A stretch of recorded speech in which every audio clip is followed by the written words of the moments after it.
Hey guys, tonight we're peeling back the velvet curtain on one of the wildest, weirdest, and most surprisingly exhausting jobs in history. Forget the romanticized Hollywood red light glow. This is the real, unfiltered world of the American brothel at the turn of the 20th century, where the wallpaper is peeling, the perfume is weapon grade, and the glamour is mostly an allergic reaction to lace. If you think you could survive even one night here, well, you're about to find out why you absolutely wouldn't. Before you get too comfortable, go ahead and like the video and subscribe, but only if you actually enjoy this sort of thing. Drop a comment telling me where you're listening from and what time it is for you. I guarantee it's later than you'd expect. And trust me, the girls in this story are just starting their workday. Now, dim those lights, flip on a fan for that soft background brothel hum, and get into your comfiest pajamas. Maybe keep your feet under the covers, just in case a stray ferret, or worse, a turn-of-the-century client, shows up. Let's pause for a second. Have you ever wondered what a brothel actually smelled like at 3 a.m.? Did people really bathe in gin? Did madams have HR meetings, or just a shotgun behind the bar? What did you eat for dinner if you worked the night shift? And how often did someone try to pay you in fake gold teeth? Would you last a single night on the feather-stuffed mattresses of the 1900s, or would you tap out before the house pianist finished Maple Leaf Rag? Congratulations. You've just woken up in 1905, in the finest, and also only, brothel on the rough side of town. Your shoes are missing, your hair smells like someone else's perfume, and the landlord is demanding his entertainment tax in person. Good luck. Welcome to your new job. The first thing that hits you isn't the dazzling glamour, it's the aroma. Equal parts perfume, musty velvet curtains, and the sharp tang of old whiskey, all fighting for dominance over the ghost of last week's cleaning attempt. You don't get an orientation, just a side eye from the madam and a crash course in not fainting at the sight of lace. Let's set the scene. It's 1905, and you've just staggered in from the rain, dragging a suitcase that's definitely seen better days. Much like your sense of optimism, you're barely through the front door before your shoes are soaking up a mystery stain on the worn entry rug. The foyer is dimly lit by a chandelier that looks like it could come crashing down in a stiff breeze, casting dramatic shadows over wallpaper that's equal parts rose pattern and nicotine. The madam, perched at her desk like a queen ruling over a very glamorous anthill, sizes you up with the practiced gaze of someone who's seen every kind of trouble walk through her doors. She doesn't greet you, just nods at a hook for your coat and gestures vaguely toward the parlor. If you were expecting a handshake or an employee handbook, forget it. This is a place where questions are dangerous and answers are more expensive than the drinks. The first real order of business? Learning the unspoken rules. No, not the ones written on the little plaque by the door. Absolutely no spitting in the parlor, a rule someone definitely broke last week. The real rules: don't stand too close to the radiator unless you want to hear about how Mabel's cousin got a burn in a place you can't show at church. Never take the last piece of bread, and whatever you do, don't ask what happened to the guy who used to play piano on Wednesdays.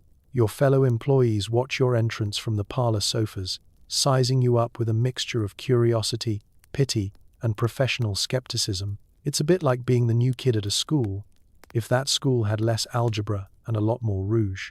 There's Violet, draped over a velvet cushion, pretending not to listen, and Rose, who's already mentally cataloging whether your shoes are worth borrowing.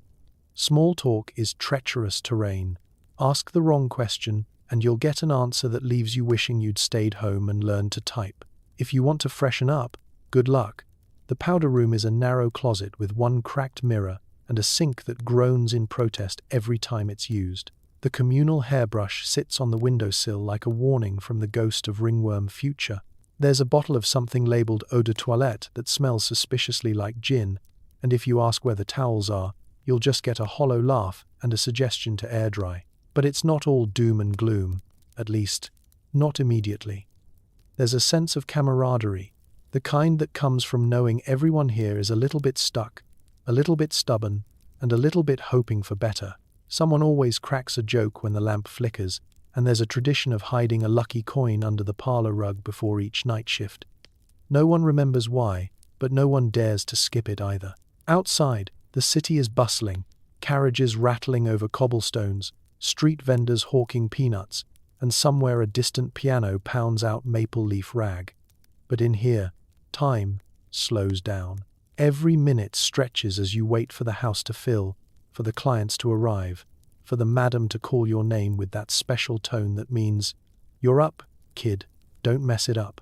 You're not quite sure if you belong yet, or if you ever will, but as you sit on the edge of a lumpy velvet chair, smoothing your dress and pretending not to notice the lipstick stain on the armrest, you realize you've crossed a threshold, one you might never uncross. There's a strange kind of comfort in the ritual, in the bustle, in the shared secret of everyone under this creaky roof, because in a house like this, survival isn't just about making money or pleasing the madam. It's about learning to laugh at the absurdity, breathe through the chaos, and, above all, never underestimate the power of a well-timed wink. Congratulations, you've made it through your first 5 minutes. The night hasn't even started yet. Forget everything you know about gentle landladies. The madam runs the house with an iron fist, a sharper tongue, and a secret ledger that could bring down half the city council. She's part therapist, part bouncer, part CEO, just with more feathers in her hat. You meet her before you even remember anyone else's name. She sweeps into the parlor in a swirl of satin and authority, her voice cutting through the usual hum of gossip like a whistle at a dog show.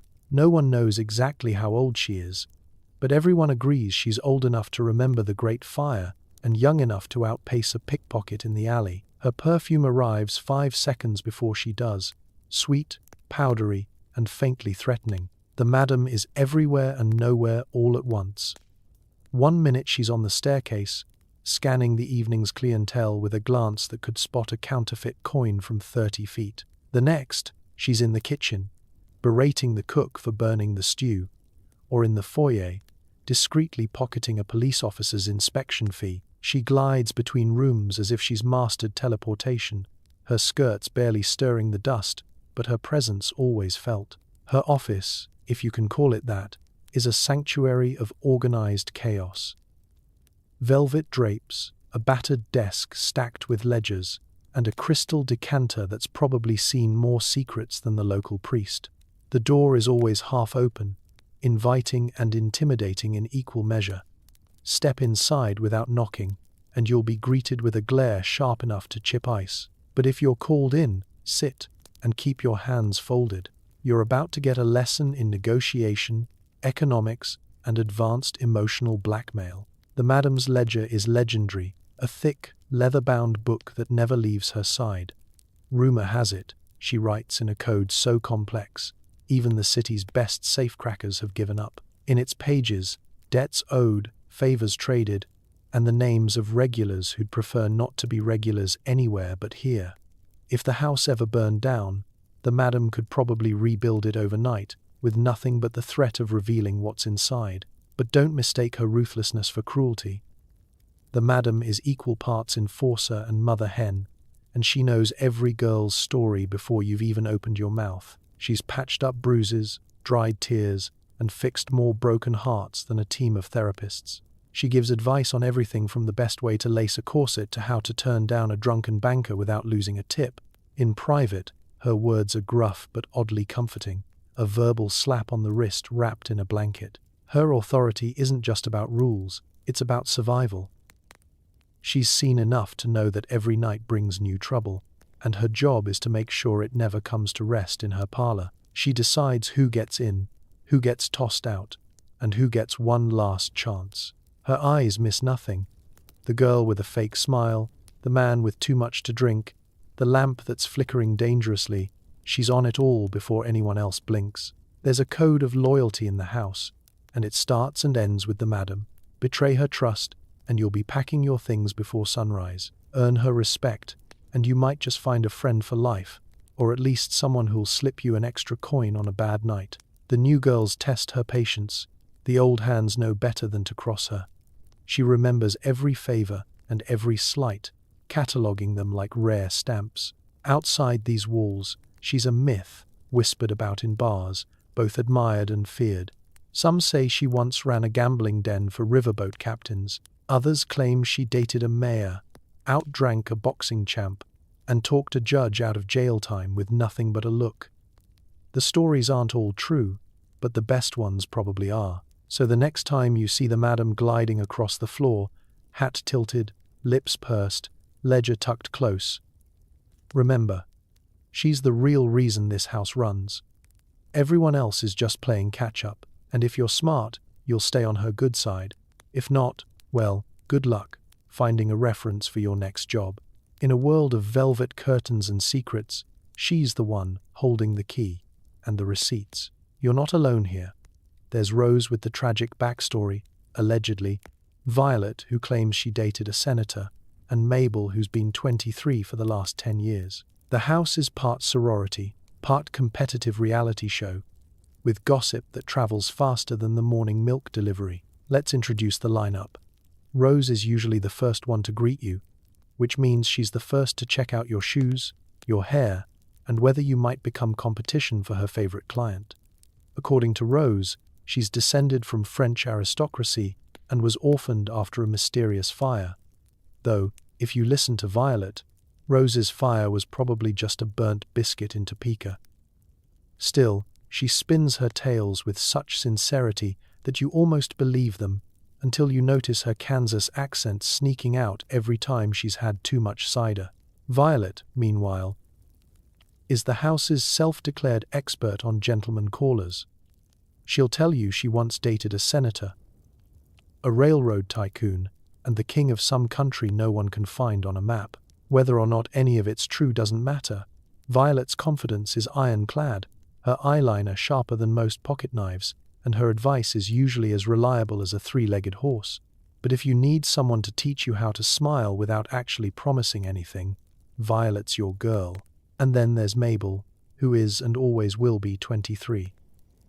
Don't question it. She'll just raise one eyebrow and dare you to guess otherwise. Mabel has worked at 3 different houses in 2 states and knows every trick in the book, plus a few she invented herself. She's the one who'll show you where the madam hides the good wine, which floorboard creaks before curfew, and how to look busy when a client's breath could strip paint off a wall.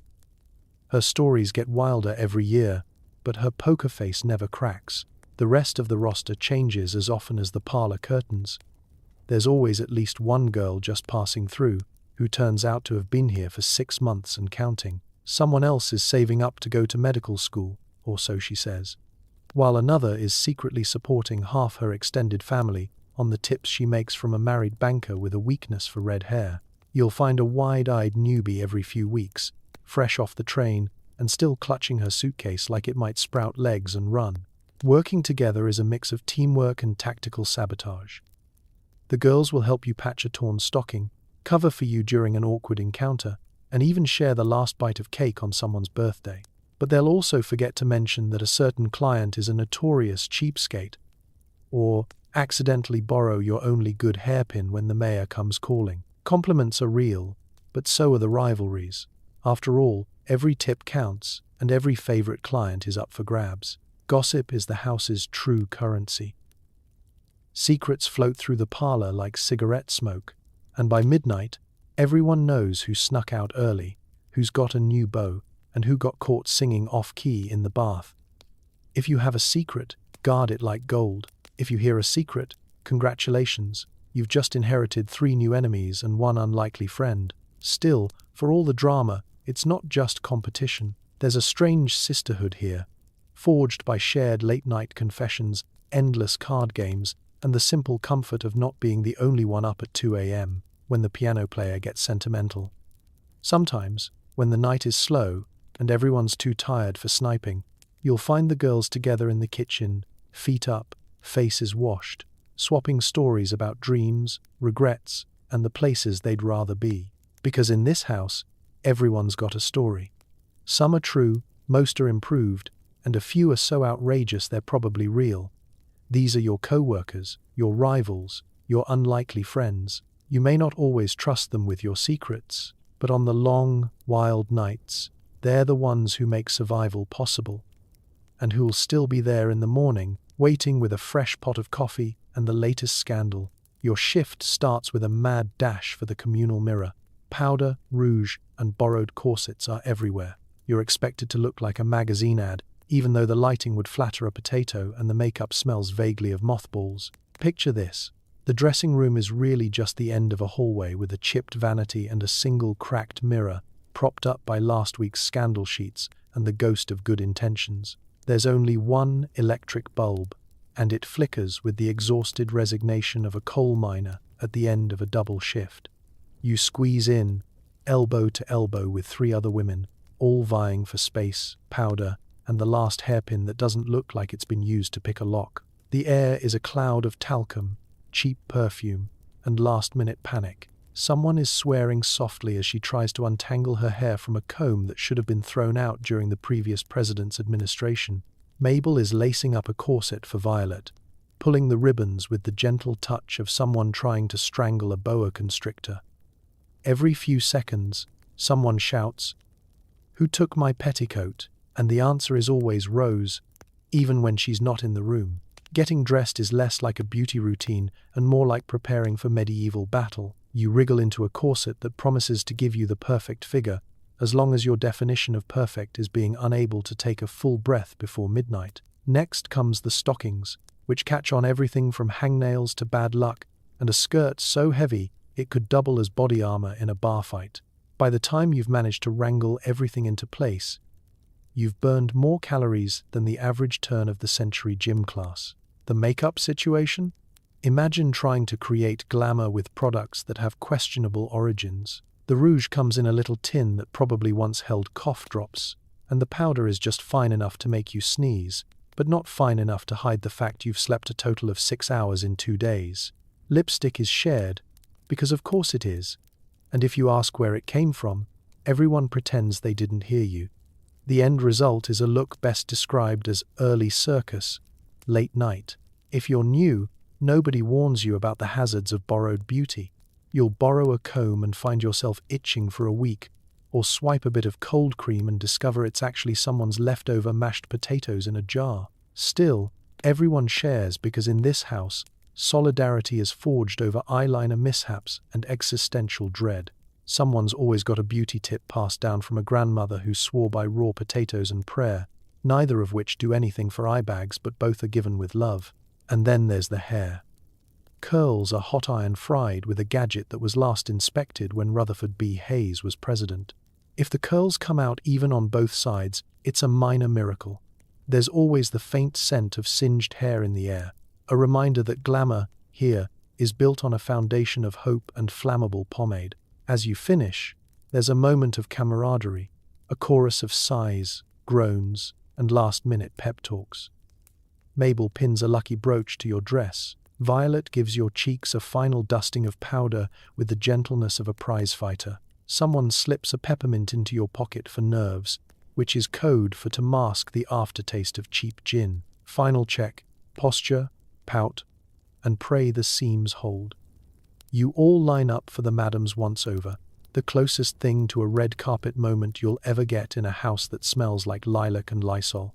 Out in the parlor, the lamps glow and the customers await, completely unaware that behind every fluttering fan and coquettish glance is a small army of women held together by hairpins, hope, and half a dozen emergency safety pins.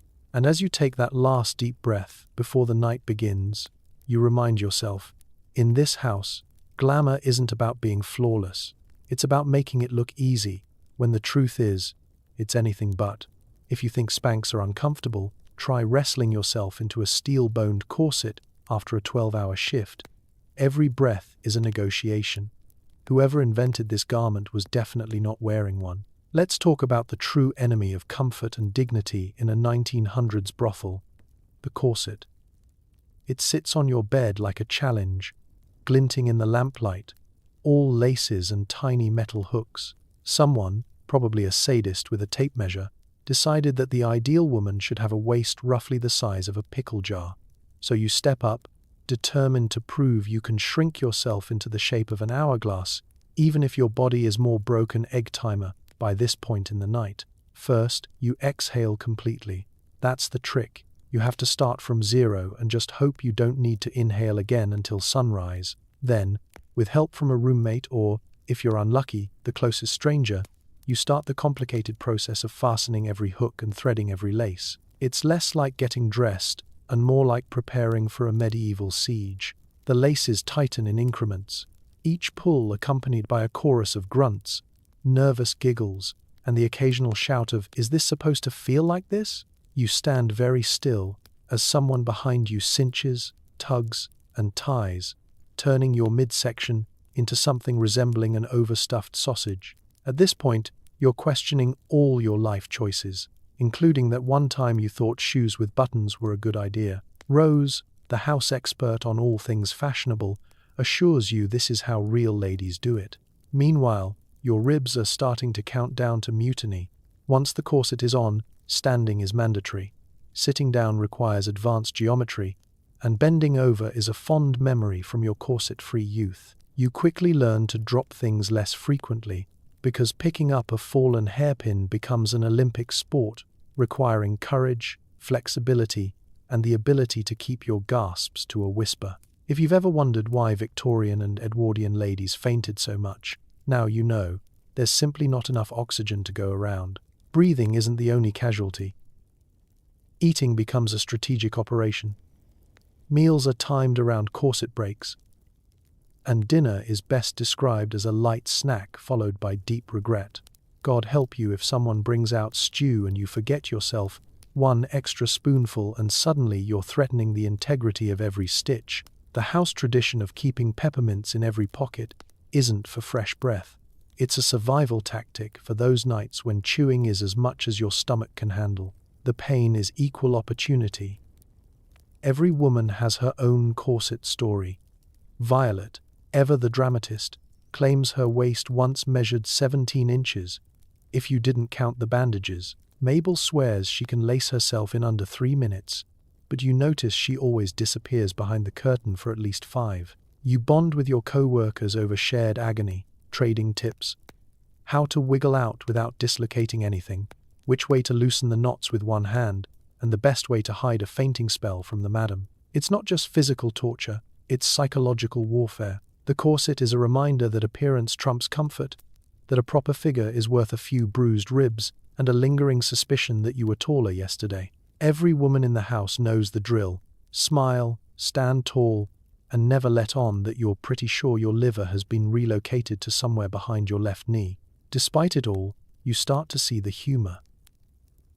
Someone will inevitably let out a dramatic sigh, clutching at their waist and declaring, "If I pass out, tell the undertaker to loosen the laces." Laughter is the best way to keep your spirits up and your lungs working. Occasionally, there's a small act of rebellion. Someone secretly skips a few hooks or leaves the laces a little loose, trading the ideal silhouette for the radical concept of comfort. At the end of the night, peeling off the corset is a ritual almost as complicated as putting it on. It's freedom, it's relief, and it's usually accompanied by a few deep, grateful breaths. As you stretch out on your narrow mattress, ribs still humming from the ordeal, you realize that for all its legendary allure, the corset's greatest power is reminding you how sweet it is to just be able to breathe again. And tomorrow, you'll do it all over again, because in the 1900s brothel, comfort is optional, but corsets are not. Perfume is less an accessory and more of a public health necessity. By 9 p.m., every scent in the house has mingled into a cloud that could knock out a horse, or at least the next unsuspecting customer. You notice it the minute you step inside, a swirl of aromas, each one fighting for dominance like boxers in a championship ring. There's the sharp, medicinal tang of cheap gin scrubbed into the railings, the ghost of last week's cigar smoke, the dusty sweetness of powder, and, rising above it all, the unmistakable fog of perfume, floral, spicy, citrusy, and just a little bit desperate. It's less romantic boudoir and more department store beauty counter during a clearance sale. Forget scented candles. Here, the only thing burning is your nostrils. Everyone has their signature scent, or at least the one they got on sale at the apothecary 2 streets over. Rose dabs herself in something called Evening in Paris that smells nothing like Paris, but everything like fake violets and ambition. Violet, ever the individualist, prefers a sharp citrus concoction that lingers long after she's left the room, a silent alarm for anyone thinking about borrowing her hairbrush. Mabel, practical as always, goes heavy on the lavender water, claiming it keeps away both lice and unwanted suitors. The jury's out on both counts, but it isn't just perfume battling for space. There's face powder, liberally applied and equally liberally sneezed into the air, coating every available surface in a fine, flowery haze. You'll find it on velvet cushions, in teacups, and, inevitably, on the collars of clients who didn't realize how much transferred during a single slow dance. By the time the evening is in full swing, everyone's cheeks are as matte as a 1920s silent film star, and the lampshades are a shade lighter from the fallout. Then, there are the emergency measures. Not every scent can be conquered by powder and perfume. The parlor carpet has absorbed generations of secrets and spilled drinks, and nothing short of a bonfire will get rid of the underlying aroma. The kitchen always seems to be simmering something pungent: cabbage, stew, last week's fish, its fumes wafting through the halls and mixing with everything else. Occasionally, in a fit of optimism, someone will try to air out a room by opening a window. This only lets in the scents of horses, coal smoke, and the nearby tannery, reminding everyone that it could, in fact, be worse. Panic sets in before the evening rush. Someone always realizes, at the last minute, that they've forgotten to freshen up. Suddenly, there's a mad scramble for the good perfume, the one stashed behind the cracked mirror and reserved for emergencies or VIP clients. Borrowed handkerchiefs, desperate spritzes, and arguments over whose turn it is for the lavender soap all combine into a frenzied ritual. You dab perfume behind your ears, on your wrists, and, if you're superstitious, across your heart, because even luck needs all the help it can get in this place. And yet, for all the chaos, the scent of the brothel becomes something oddly comforting. You learn to recognize who's nearby by smell alone.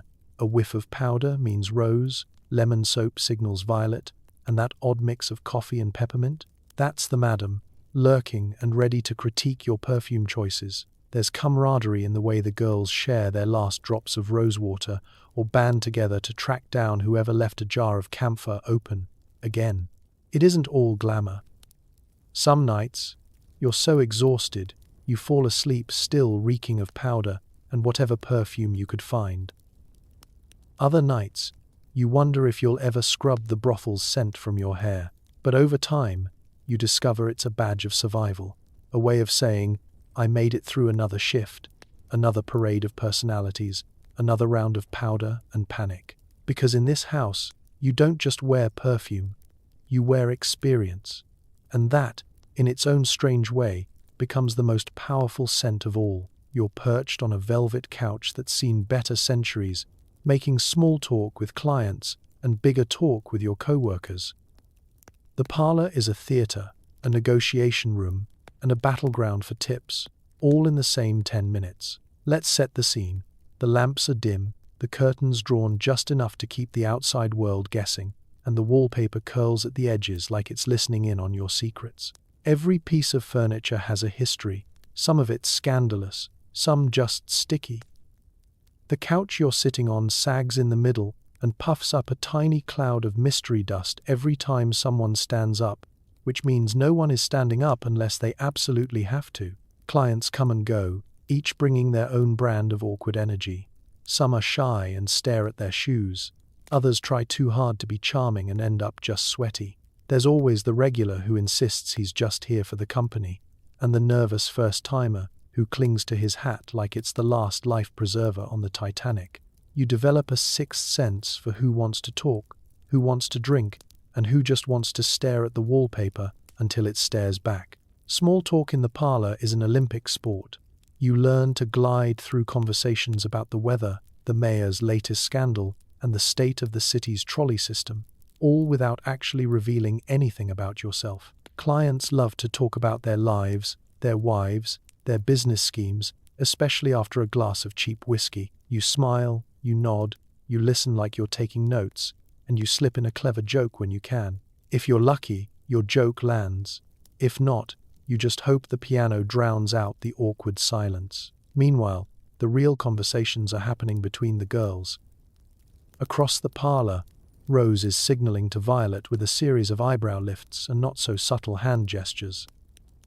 They're communicating in a language developed over years of shared shifts and shared secrets. You catch bits of whispered gossip about the madam's new hat, who skipped out on chores, and which client tips in wooden nickels. The competition for clients is fierce but mostly friendly, unless someone poaches a regular, in which case there's a cold war brewing by the punch bowl.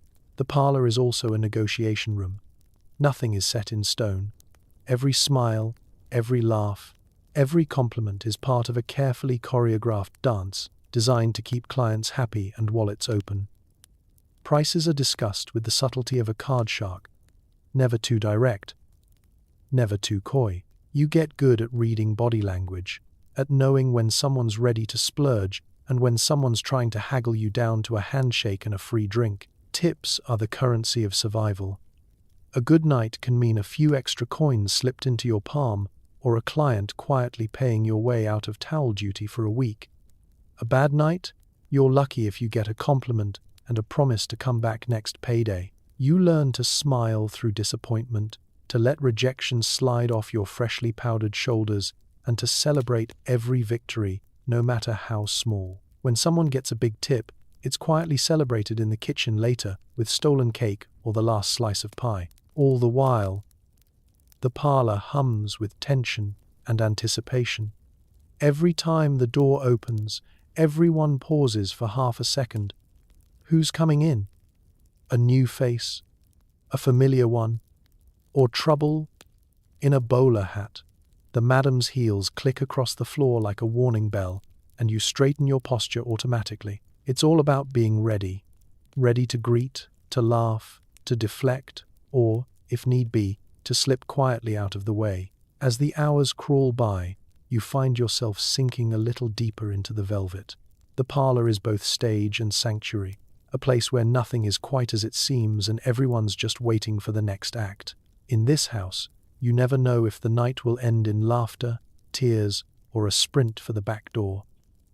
But until then, you hold your spot on the couch, keep your smile ready, and wait for whatever or whoever comes next.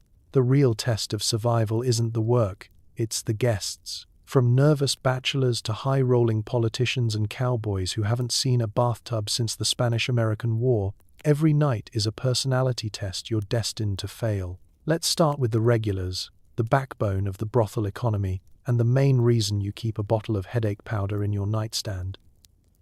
There's Mr. Jenkins, who treats the parlor like his personal drawing room. He insists on telling the same story about the time he almost met Buffalo Bill every Tuesday night. His memory is fuzzy, his coin is good, and his breath could probably strip varnish. You learn to nod at the right times and laugh at the punchline, which, incidentally, never changes. Then there's the parade of nervous first-timers, boys barely old enough to buy a cigar, clutching their hats and scanning the room like they expect their mothers to materialize from behind the curtains. These ones are easy to spot: deer in the headlights eyes, feet that trip over rug corners, and a tendency to bolt at the sound of a piano chord. You offer them a smile and a gentle word, and suddenly they're blushing so hard you worry they'll set the upholstery on fire. Next up are the important men. These are politicians, lawyers, and bankers who arrive in carriages and always check over their shoulders before entering. In public, they're pillars of society. In the brothel, they're just another bundle of nerves in a starched collar. They speak in code, tip in silence, and demand privacy, which makes them the most paranoid guests of all. You quickly learn to keep your mouth shut and your eyes even more so. Their favorite phrase is, "You didn't see me here." Their second favorite is, "Don't tell the madam I asked for a discount." No list would be complete without the cowboys, wild-eyed, dust-caked, and full of stories that get more unbelievable with every shot of whiskey. They track mud onto the carpet, occasionally tip in gold dust, and swear they'll be back after the next cattle drive. The smell they bring in is a unique blend of horse, tobacco, and open prairie, with a hint of something you suspect is eau de barnyard. They'll challenge the house pianist to a ragtime duel, flirt with anyone in a skirt, and sometimes pass out before they've even finished their drink. Of course, you have your share of romantics. These are the men who fall in love after one waltz and compose poetry on cocktail napkins. They whisper promises of running away together, right up until they realize their train leaves at sunrise and they don't actually know your real name. You learn to handle their grand gestures with a smile and a tissue for the inevitable tears. The madam calls them repeat business with extra steps. Some nights, you get the quiet types, the men who sit alone, barely speak, and tip generously to be left in peace. They're a mystery wrapped in melancholy, sometimes the easiest to please, and sometimes the hardest. You'll find yourself wondering what brought them here, but you learn never to ask. Everyone has a story, but some stories are better left untold. Not every client is difficult or unpleasant. Some are genuinely kind, treating you like a person instead of part of the furniture. They share news from outside, bring in candy, or slip you an extra coin for good luck. These are rare and precious, the silver lining in a sea of oddballs and opportunists. But as the night wears on, the house fills with laughter, off-key singing, and the endless shuffling of shoes and secrets. Every new arrival brings a fresh challenge. Will they be charming or churlish, bashful or bold?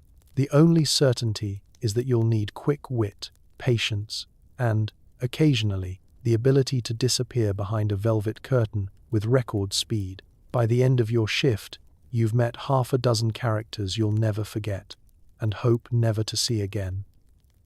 You realize that, in the end, the real work isn't the routines or the rituals. It's reading people, adapting on the fly, and staying just one step ahead in the endless parade of peculiarities that is the 1900s brothel clientele. Nothing is straightforward. Every conversation is a subtle negotiation, rates, requests, and the occasional plea for a discount because I know the mayor. You learn to say no without saying no, and yes only when the madam is watching. Negotiation in the brothel isn't done with contracts or fine print.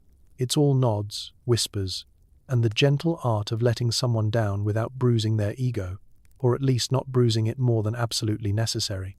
Each guest arrives believing they're the exception, a real charmer, the one person who's ever had the brilliant idea to ask, "So what does it cost for a little extra attention?" They lean in, eyebrows waggling, as if the secret password might unlock not just your time but the universe itself. You get good at reading between the lines. Some requests are coded in elaborate compliments. "You're the prettiest girl here. Surely you'd join me for a private dinner." Others are disguised as tips. "Just a little something for your trouble, sweetheart. Now what about that bath you mentioned?" And every night, there's someone who claims he's above the price list, tossing out names of local bigwigs as if he's entitled to a family discount at the department store. The rules are simple, but applying them isn't. Extras are sometimes on the table, but only if the madam gets her cut, and only if you're in the mood to risk a lecture about professional standards. The real skill lies in redirecting the conversation, changing the subject to the weather, or the latest trolley accident, or the rumored pie-eating contest at the city fair. Sometimes, a raised eyebrow and a practiced sigh are all you need to signal, "Not tonight, darling." Other times, you have to invent an urgent errand, or recruit a co-worker to rescue you with a fake emergency in the kitchen. For every request, there's an equally creative response. If a client asks for a midnight serenade, you suggest the house pianist, who, conveniently, charges double after dark. If they request champagne, you offer them a glass of the finest sparkling cider, which tastes suspiciously like tap water with ideas above its station.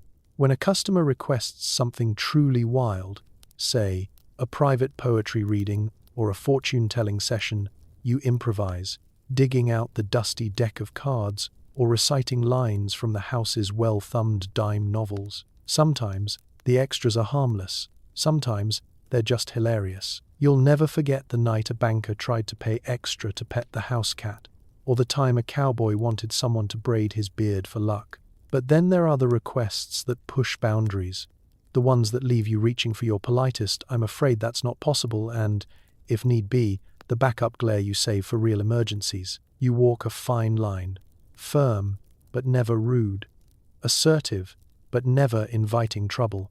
All the while, you keep one eye on the madam. If she's nearby, negotiations tighten. Her presence is a silent reminder that everyone here answers to the house, and nobody, no matter how much they tip, gets to rewrite the rules. Sometimes you say yes, but only on your terms, and never for less than what you're owed. You learn that your time, your energy, your ability to smile through someone else's attempt at charm are all worth more than a handshake and a compliment. And if someone pushes too hard, you develop the magical skill of disappearing into a crowd or behind a curtain, re-emerging only when the coast and the client's attitude have cleared. At the end of the night, you count your tips and your dignity, grateful for every negotiation that didn't become a shouting match or an awkward story. The real extras, you realize, aren't the side deals or the whispered requests. They're the resilience to stand your ground, the wisdom to spot a bad bargain, and the humor to laugh off the rest. Because in the brothel, negotiation is survival, and you've gotten very, very good at both. There's a rule for everything: how loud you can laugh, how you answer the door, and exactly how many pickles you're allowed to take from the communal kitchen. Break a rule and you'll get a lecture, a fine, or a week on towel duty. If you thought living in a brothel was all improvisation and chaos, think again. Every brothel runs on its own unspoken constitution, a sprawling, unwritten manual that governs everything from where you store your boots to the acceptable decibel level for midnight giggling. The madam has the official house rules written in a fraying notebook, but the real rules are passed down from one girl to the next, mostly whispered in the dressing room, while someone tries to mend a ripped hem with a borrowed hairpin. Rule number 1. Never, under any circumstances, slam the parlor door. Not even if you're running from a client who just asked you to recite the Gettysburg Address in Pig Latin. A slammed door carries through the whole house, sets off the madam's migraine, and usually earns you a full week of scrubbing stair rails with vinegar. There's a set greeting for guests, never too familiar, never too formal. Smile, but not too wide. Laugh, but only if the client's joke isn't about politicians. If someone arrives during supper, you must answer the door with an air of cheerful surprise, as if you weren't just elbow deep in leftover stew. The goal: create an atmosphere of refined chaos, like a tea party hosted by circus acrobats. Kitchen rules are the stuff of legend. The pickle count is serious business, as is the one spoonful only rule when it comes to jam. Stealing someone's secret stash of shortbread is considered a crime on par with not returning borrowed stockings. Everyone has their food labeled in the icebox, except Mabel, who marks everything with "Do not eat. I know who you are." And she does. Bathroom etiquette is another battlefield. No singing before noon, no using the good soap unless you're on a date with the mayor, and definitely no borrowing someone else's face powder. If you clog the sink, you confess before the next shift, or the madam will find out. And her method of discovery involves a yardstick, a lineup, and a series of pointed questions. Even the stairway comes with its own bylaws. Always walk on the left side going up, right side going down. If you meet the house cat, yield immediately. He's more senior than anyone else here. There are emergency drills for surprise visits from the police, the priest, and, once, a traveling accordion salesman. Each one is practiced twice a month and concludes with the madam's annual speech on discretion, dignity, and never underestimating a city official's sense of smell. Nighttime brings its own set of codes.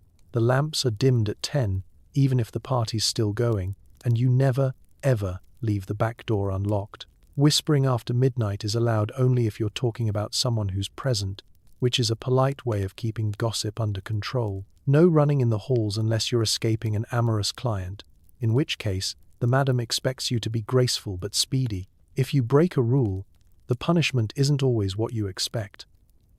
A minor infraction, a misplaced comb, a double dip in the sugar bowl, might get you a sharp look or a muttered warning, but bigger offenses, like sneaking out past curfew or misplacing the madam's favorite hat, come with real consequences. Towel duty, for example. A week spent washing, folding and stacking endless mountains of damp, slightly suspicious linens, or a formal talking to in the office, which somehow feels worse than towel duty, especially when you have to stare at the madam's velvet hat collection the whole time. In the end, the rules aren't just about order, they're about survival. They keep the peace, keep the money flowing, and keep everyone just sane enough to get through another night. Break them, and you'll remember, quickly, who really runs the show. But follow them, at least most of the time, and you'll discover the comfort of ritual, the thrill of minor rebellion, and the subtle art of negotiating for an extra pickle. And if all else fails, blame the cat. He never gets towel duty. Forget fine dining. Dinner is a mysterious stew, stale bread, and, if you're lucky, last night's leftover chicken. You eat standing up, using a fork that's probably seen more action than you. In the brothel, midnight is when the real feast begins, or at least, that's what everyone pretends. The dining room is more of a hallway with a wobbly table, a handful of mismatched chairs, and a collective sense of culinary resignation. Someone's always muttering about the soup, which simmers on the stove in an ancient iron pot that's seen more winters than most of the girls. The stew itself is anyone's guess. Potatoes maybe, carrots, sums, and an assortment of unidentifiable ingredients that the cook swears are perfectly good. Turnips, don't ask questions. Everyone lines up, plates in hand, casting suspicious glances at the communal loaf of bread. It's the kind of bread that could double as a weapon if necessary, hard as a rock, vaguely sour, and dotted with what you desperately hope are just caraway seeds. Slicing it requires a combination of brute strength and reckless optimism. Occasionally, someone gives up and just dunks a hunk directly into the stew, letting the mystery liquid do its best to soften the edges. Dinner is rarely a sit-down affair. Most nights, you're eating on your feet, shuffling around the kitchen in shifts. There are never quite enough chairs, and anyway, the house cat has claimed one as his personal throne. The parlor girls balance plates on windowsills, elbows, or the nearest stable surface. If you manage to snag a fork with all its tines, consider yourself favored by fortune. If not, you learn to improvise with a spoon, a butter knife, or, on especially desperate evenings, a sharpened hairpin. The chicken, when it appears, is the real prize. Last night's bird, the cook calls it, which is less a warning and more a subtle dare. The lucky one gets the drumstick, the rest of you settle for bits and scraps, nibbled from the bone and savored as if you're dining in the finest hotel. Every so often, a guest will send over a basket of fruit or a tin of fancy biscuits, which is received like a message from the divine. For a few shining minutes, everyone eats with pinkies out, even if the tea is just hot water with a memory of lemon. Midnight dinner is also when the real stories come out, half-whispered tales of clients, confessions about broken hearts, and gossip about which girl is saving up for a train ticket out of town. The conversation is as spicy as the stew is bland. Someone always tries to trade a slice of bread for an extra story, and someone else offers to swap a piece of chicken for 5 minutes with the good hairbrush. Cleanup is a team sport and an art of negotiation. Whoever lost at cards or broke a rule earlier in the day gets stuck with the worst of it, scraping burnt bits off the bottom of the stew pot, stacking greasy plates, and fishing wayward silverware out of the wash basin. The house cat, now fully sated, supervises from the table, batting at crumbs and glaring if anyone comes too close to his territory. There's comfort in the routine, even if the food is questionable. By the time the kitchen quiets down, you're full enough, tired enough, and grateful for the company. You realize that in a house full of chaos, these midnight dinners are a strange little anchor, a place to pause, to laugh, and to share the day's absurdities before the night swallows you up again. And as you finally set your plate in the sink, licking the last bit of mystery stew from your spoon, you can't help but think, it may not be fine dining, but it's survival, camaraderie, and just a little bit of joy, served hot, if not exactly fresh. When the lights are low and the clients are gone, it's time for the real fun. Hidden gin bottles, secret poker games, and stories that will haunt you more than anything else that happened that night. The first sign that work is truly over isn't the last client stumbling out the door or even the sound of the madam locking up. It's the subtle clink of glass beneath a loose floorboard, the soft shuffle of cards, and a chorus of relieved sighs that echo through the now quiet house. The girls shed their daytime smiles and corsets for faded robes, and everyone drifts toward the parlor for an unofficial after-hours gathering, a tradition as old as the house itself. Gin is the currency of the night. Not the respectable kind you'd serve to a mayor, but the bathtub variety poured from mismatched bottles, tasting of courage, regret, and whatever herbs the cook had left over. It's stashed in ingenious places, behind stacks of linen, inside hollowed-out books, and, once, hidden in plain sight in an old teapot that everyone swore was only for special company. Whoever finds the stash first pours around, and suddenly the parlor is filled with toasts.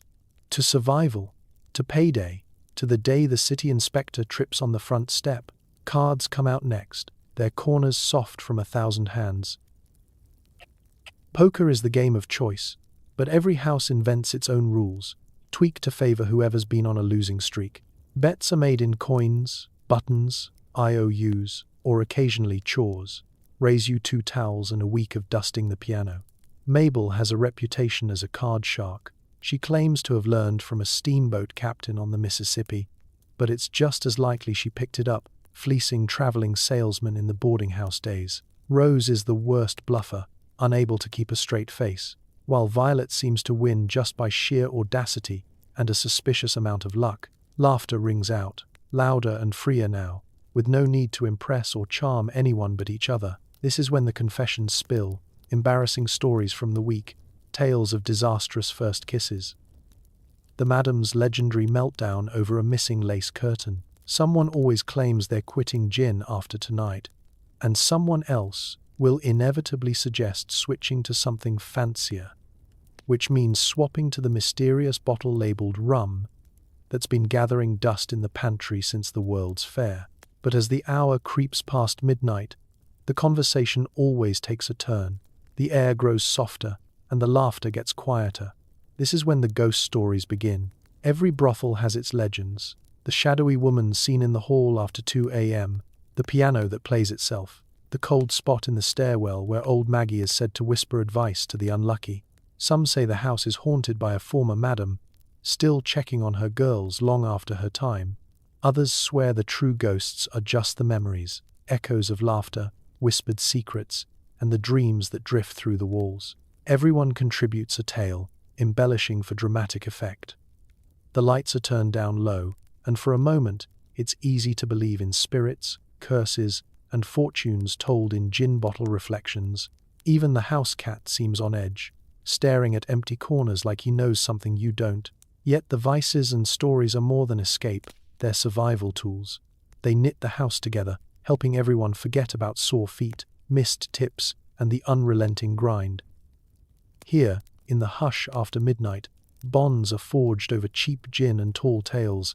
Rivalries fade into the background, replaced by laughter and shared glances. Even the madam, if she's in a good mood, might join in, pouring herself a stiff drink and recounting the time she sent a ghost packing with nothing but a hatpin and a stern word.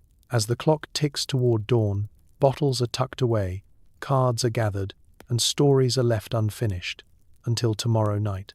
In a house built on routine, it's these secret vices and ghost stories that make it home. You slip off to bed with a smile, heart a little lighter, half wondering if the real ghosts here are simply the people you were before the world demanded you learn to bluff, to laugh, and to survive. Every house has a pianist, and he's either a tortured artist or a man on the run from 3 ex-wives. His job, drown out the awkward silences and play After the Ball for the 30th time without losing his mind. The brothel pianist is a special breed, a little bit performer, a little bit confessor, and a whole lot of survivor.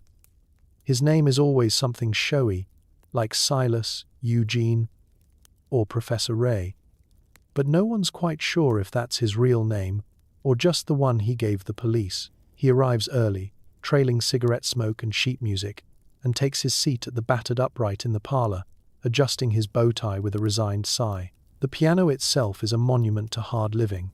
Once, maybe, it graced a grand hotel, but now it's seen more spilled gin and lipstick prints than the ladies themselves. A couple of the keys stick.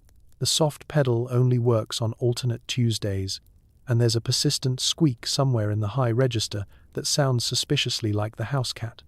Still, in his hands, the instrument turns the parlor's chaos into something almost elegant, almost. The opening notes of each evening are always hopeful, a sprightly ragtime, a sentimental waltz, or a tune from the latest traveling show. By midnight, the requests start coming in. Clients want to hear something romantic, the girls want a polka to dance off their nerves, and the madam asks for anything but maple leaf rag, a request that is, naturally, ignored. Silas, or whoever he is, has a sixth sense for timing. He knows when to turn up the tempo and get everyone tapping their feet, and when to slow things down for the benefit of a room that needs soothing more than spectacle. He senses the mood before anyone else does, adjusting his playlist accordingly. If two clients start arguing about politics or who actually invented the light bulb, he'll launch into an especially loud march, effectively silencing the debate with a wall of sound. His greatest skill, though, is improvisation. When the energy in the room dips, he spices things up with unexpected flourishes, mixing a hint of blues into a classic tune, or slipping in a cheeky rendition of a nursery rhyme that makes everyone stifle laughter.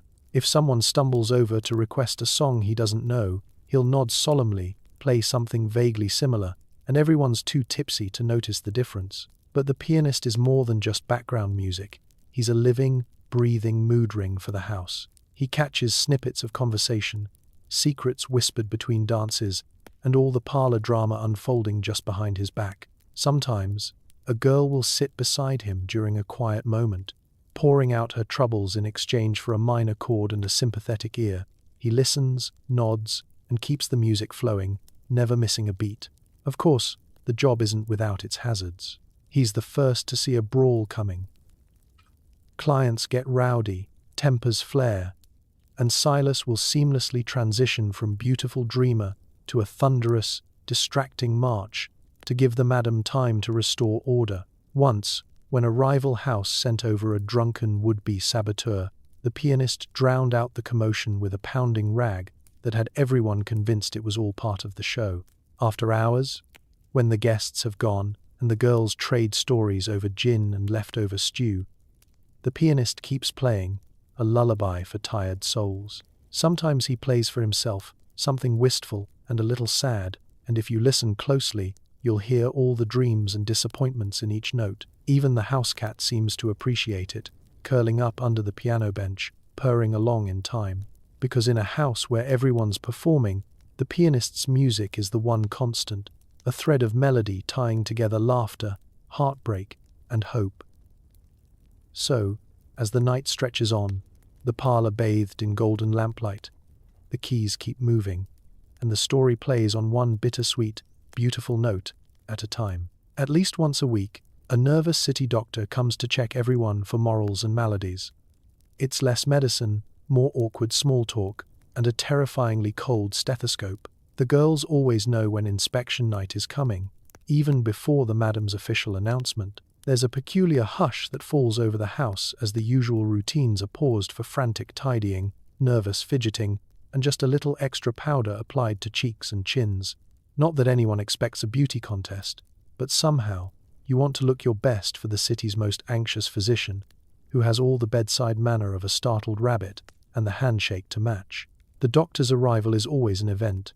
He shows up late, hat askew and spectacles fogged, clutching a battered black bag like it might leap out of his hands at any moment. Sometimes he brings an assistant, who looks even more petrified, as if expecting to catch moral corruption by osmosis.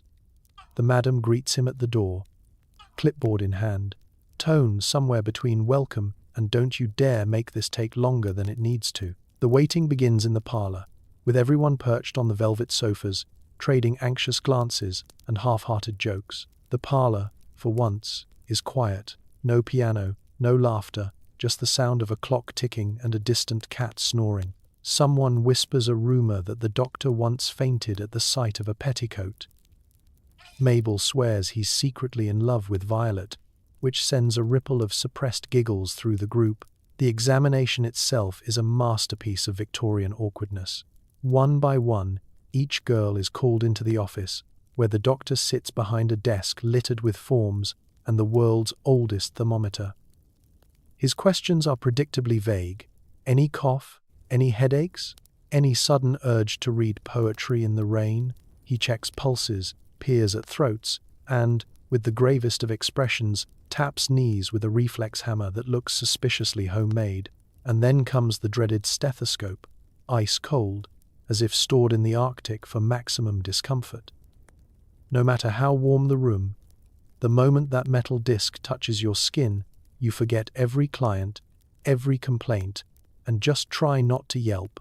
The doctor listens for what he calls abnormalities, but mostly just looks relieved when he doesn't hear any. His assistant, meanwhile, takes frantic notes and tries not to make eye contact with anyone. Sometimes, the inspection is interrupted by unexpected chaos, a catfight over who gets checked first, a misplaced medical chart, or the sudden appearance of the house cat, who insists on being included. There's always the risk of a client stumbling in, mistaking the office for the cloakroom, and nearly fainting at the sight of medical equipment. The madam fields each interruption with the skill of a circus ringmaster, shooing away distractions and keeping the doctor on task. Officially, the health inspection is about public safety and maintaining standards. Unofficially, it's a box to check for City Hall and a way for the brothel to remind the authorities that, yes, they're playing by the rules. For the girls, it's equal parts nuisance and theatre, a performance for the benefit of the outside world, where health is measured in paper forms and a quick listen for heartbeats. When it's all finally over, the doctor signs a certificate, the madam files it away in her ledger, and everyone returns to their routines. The parlour fills back up with music and laughter, and the relief is almost tangible. Someone always proposes a toast to good health, and someone else sneaks a little gin into the tea.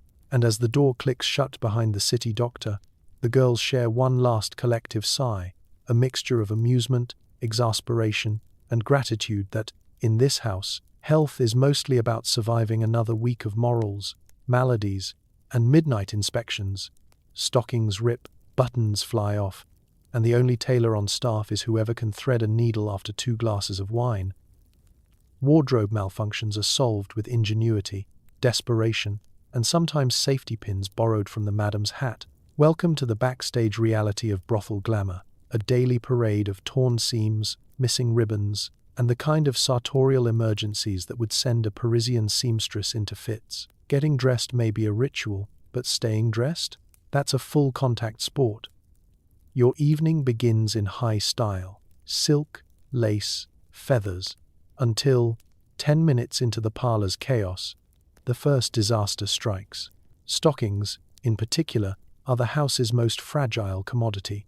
The fancy advertisements claim they're run-resistant, but experience says otherwise. One errant toenail, a sharp edge on the piano bench, or the house cat's idea of playful mischief, and suddenly you've got to run up your leg faster than you can say fashion emergency.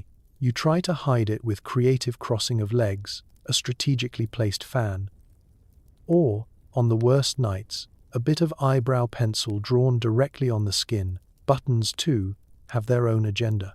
No matter how carefully you sew them on, they seem to pop off at the most inopportune moments, usually just as you're making your grand entrance or, worse, halfway through a dance. Some vanish without a trace, lost to the mysterious void beneath the parlour couch. Where all things go to be forgotten, there's an unspoken agreement that you'll find at least one orphan button in your shoe every month. If you're lucky, one of the girls has a sewing kit tucked away in her vanity, filled with more hope than actual matching thread. The rules for repairs are simple. Whoever has the steadiest hand, or at least the most patience left after a long shift, becomes the house tailor. Most nights, that honor falls to Mabel, whose stitches are straight, even if her humor is crooked. She'll patch a hem with 3 types of thread and a piece of ribbon scavenged from a box of chocolates. If you compliment her handiwork, she might even tell you where she hid the spare garters. Emergency repairs are a group affair. There's a mad scramble for safety pins, borrowed from the madam's hat collection. She notices but pretends not to. Someone wields a candle to quickly seal the fraying edge of a ribbon, while another suggests using hair tonic to glue a loose bead back into place. Results may vary. Once, Rose managed to keep her entire petticoat together with nothing but paperclips and stubborn optimism. It lasted exactly one waltz before making a dramatic exit of its own. Corsets pose their own problems.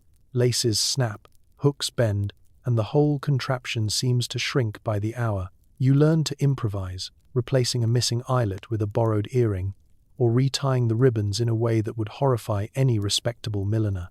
The real miracle is that anyone manages to look composed at all. Then there are the moments of creative disaster management.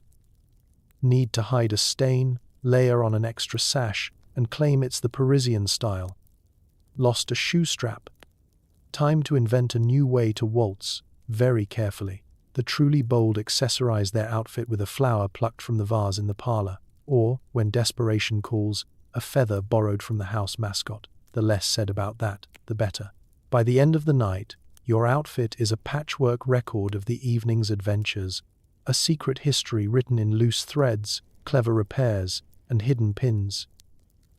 What the clients see is effortless glamour.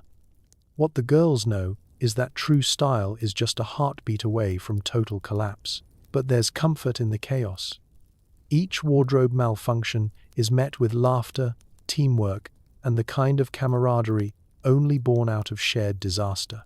In a house where everything is fleeting, money, clients, even good stockings, the ability to keep it all together, literally and figuratively, is a skill worth celebrating. And, as you finally hang your dress for the night, pins and all, you're quietly proud. You didn't just survive another shift, you did it in style, or at least in something that vaguely resembled it by closing time. What happens in the brothel usually gets whispered to the nearest ear within 5 minutes. Keeping a secret here is like keeping water in a sieve. But sometimes, secrets are your most valuable currency.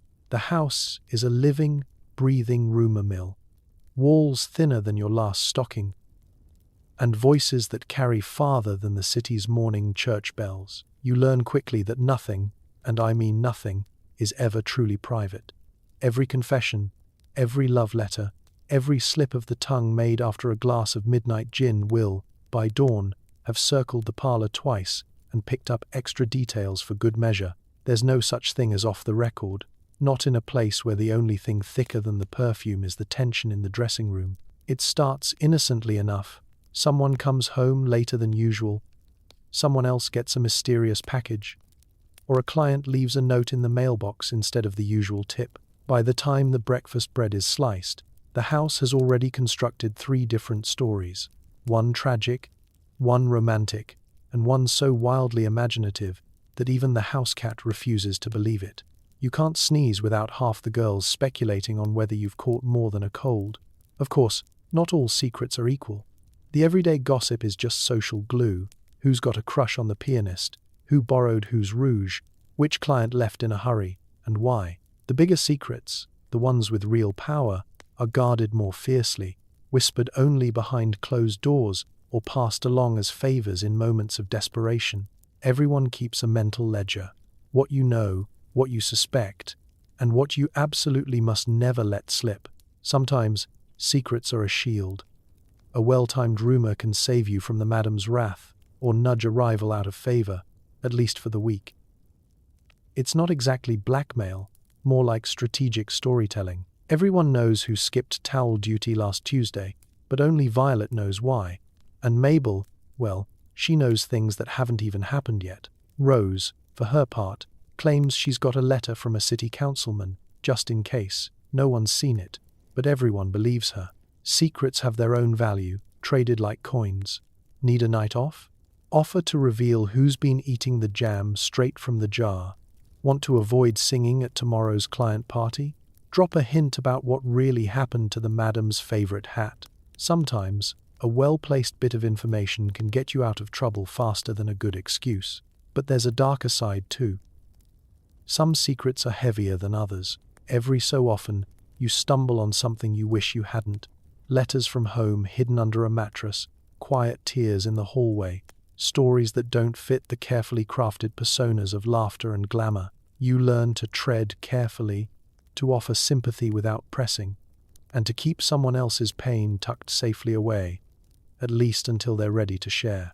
And then there's blackmail, never discussed openly, always lurking beneath the surface. The madam, with her legendary ledger, knows exactly who's in debt, who's running from something, and who's got a client who shouldn't be seen here at all. She rarely needs to use her secrets, but the quiet threat is enough. Once or twice a year, someone leaves in a hurry, and the house falls silent for a night.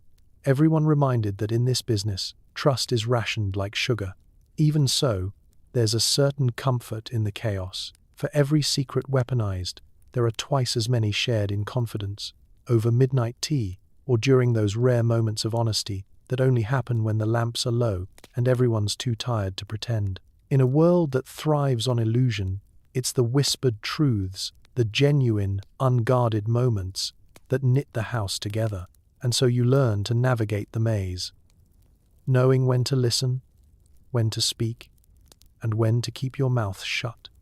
Because in this brothel, survival isn't just about what you do, it's about what you know, and how quietly you can keep a secret when it really matters. Not every night is smooth. Fights break out, sometimes between guests, sometimes between co-workers. The furniture is battered, the decor is questionable, and you learn to duck at the first sign of trouble. The parlor may look, on a good night, like the set of a romantic stage play. All velvet couches and flickering lamplight. But don't let the frills fool you. Beneath the ruffles and ribbons is a battleground. When the air gets thick with tension, it's usually a toss-up as to whether the source is a lover's quarrel, a spilled drink, or a disagreement over who had dibs on the last slice of cold chicken. Sometimes it's all three. Guests arrive with their own private storms. The jealous regular is a classic, a man who's convinced you're his true love, right up until he sees you laughing with someone else. Suddenly, the room goes quiet, glasses clink with a little more force, and you brace yourself for a dramatic speech or, if you're unlucky, a not-so-dramatic tumble over the arm of the sofa. More than once, you've watched two would-be suitors try to outdo each other, only for both to get shown the door by the madam and her trusty broom, her ultimate tool for conflict resolution. Co-worker squabbles, on the other hand, are an art form. Most start with a muttered insult about a missing hairbrush or a side-eye over who took the last of the powder. These spats rarely escalate, but when they do, it's an athletic spectacle. Elbows, feathers, and a lot of very creative name-calling. The madam has a strict no fighting in the parlor rule, which everyone obeys until someone's corset gets yanked loose, at which point all bets and hairpins are off. Furniture, unfortunately, is the silent casualty of these escapades. The couch in the corner has a permanent lean from a night when 3 clients tried to dance on it, successfully, but only until the final chorus. The card table wobbles from being used as a barricade during the Great Pickle Dispute of 1903, and there's a mysterious stain on the rug that everyone blames on the house cat, though everyone also knows better. If a chair makes it to Sunday without losing a leg, the girls declare it a minor miracle and reward it with pride of place in the window for the week. Breakups, both client and co-worker varieties, add their own drama to the nightly mix. Lovers' quarrels are par for the course. Tears are shed, angry letters are written and rewritten, and you develop a sixth sense for when a goodbye is actually just a see you next week. Occasionally, you're tasked with delivering a farewell note or returning a forgotten hat. These breakups are rarely permanent, but they always come with enough fireworks to keep everyone entertained. And, often, a round of consolatory gin. But the brawls you remember are the ones that come out of nowhere. One moment, everyone's laughing. The next, a poker game goes sideways, or a client gets too friendly with the house cat. The madam keeps a calm face, but she's the first to move when tempers flare, her authoritative glare more effective than any bouncer. You learn early on to duck behind the largest available piece of furniture, lest you catch a flying shoe or, worse, a bowl of suspiciously chunky stew. Despite the chaos, There's a strange sense of security in the routine. You get to know the warning signs, a hush that falls too quickly, a sharp intake of breath, or the sudden vanishing of Rose, who is nobody's fool. The aftermath is predictable. Bruised egos, a few spilled drinks, and everyone pitching in to put the furniture and dignity back together. Sometimes, the only evidence left is a crooked picture frame or a pillow that's missing half its stuffing. Because in the end, a night in the brothel is never dull, rarely peaceful, and always a little bit broken, just like the furniture. And somehow, that's exactly how you know you're home. The hours crawl by in a haze of forced smiles and feigned interest. By 3 a.m., your feet hurt, your mascara is migrating, and you'd sell your soul for a nap that isn't interrupted by a rowdy bachelor party. Each night at the brothel is its own marathon, a test of stamina, patience, and the ability to laugh at jokes you've already heard 17 times. You start the evening with your hair pinned high, stockings smooth, and posture perfect.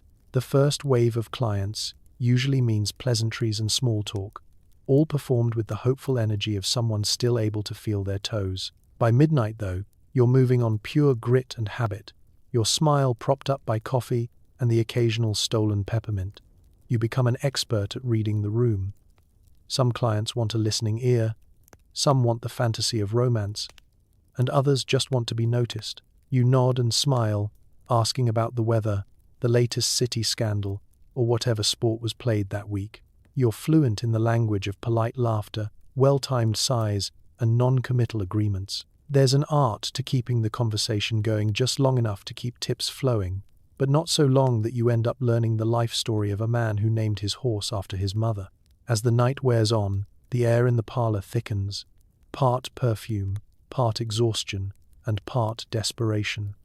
Your feet ache in shoes that started pinching around midnight. Your corset feels like it's plotting against you, and the only thing more smudged than your mascara is the parlor mirror.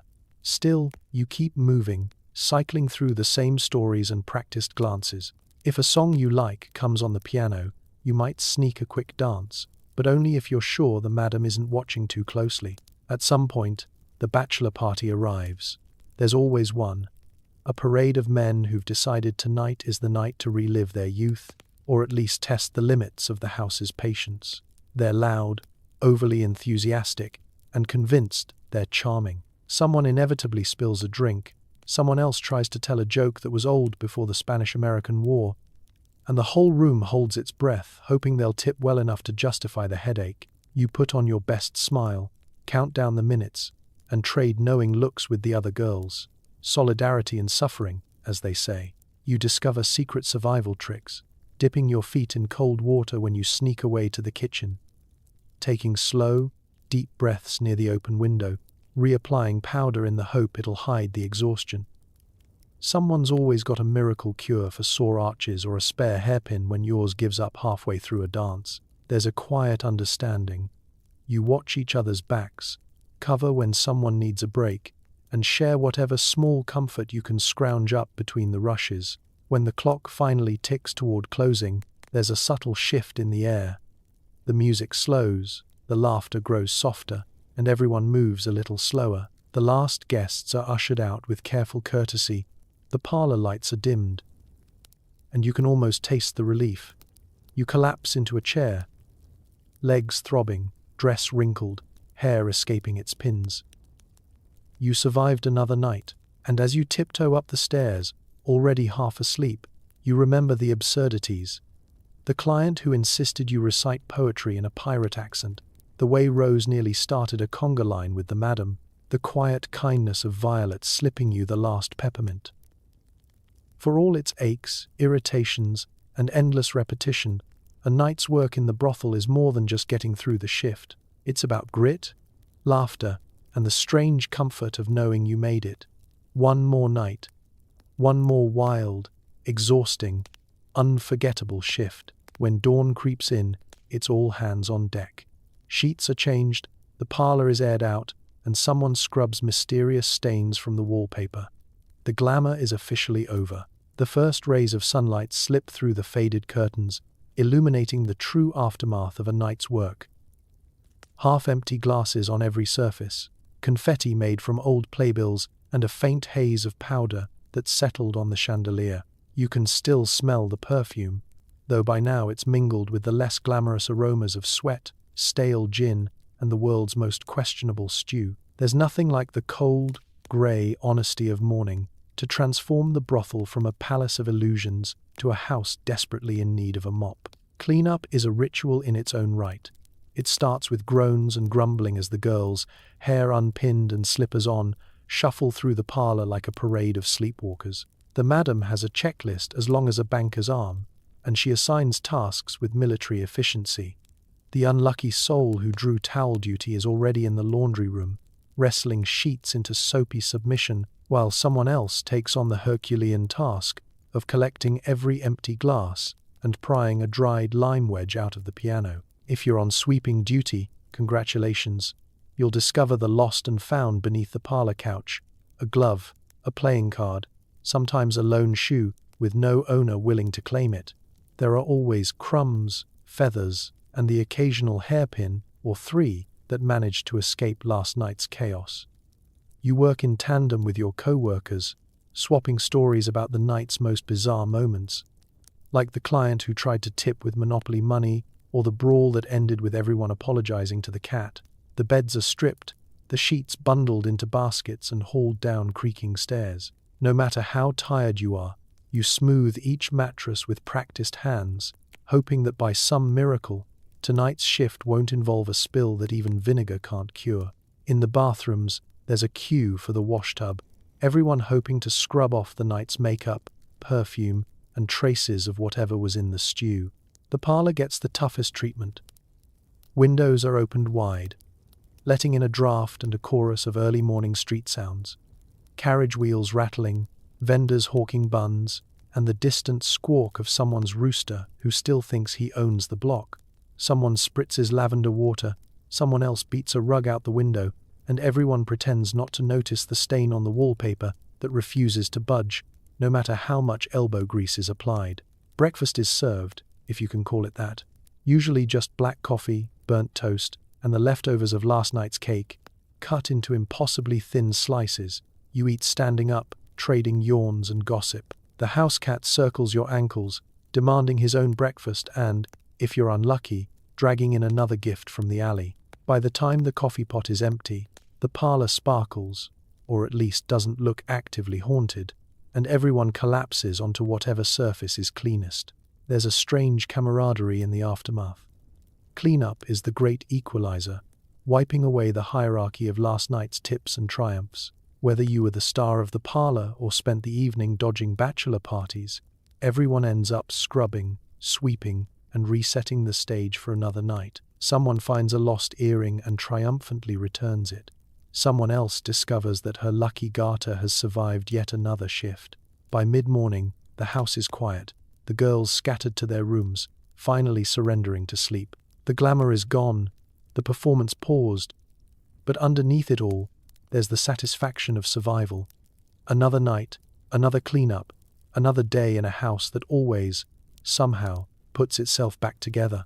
And as you drift off to sleep, hands still smelling faintly of soap and lemon, you know you'll do it all again, because in this world, every morning after is just the prelude to another show. Every brothel has an animal mascot, adored and despised in equal measure.